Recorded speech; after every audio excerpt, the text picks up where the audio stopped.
Alright, so now I'm making my way to the north end of the pier to check it out. And it looks scary actually. Much worse than the front, or the south end of the pier rather. Here, I'll let you guys take a look at this.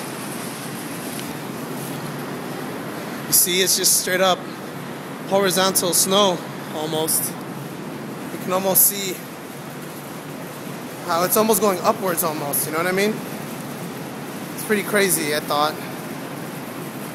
We're gonna walk out onto that and see how it is. So we're gonna walk out onto it and see what's up.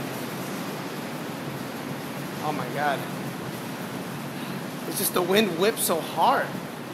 All right, here we go. Wow, this visibility is like not even a quarter mile. I can't even look into the window. Oh, Jesus.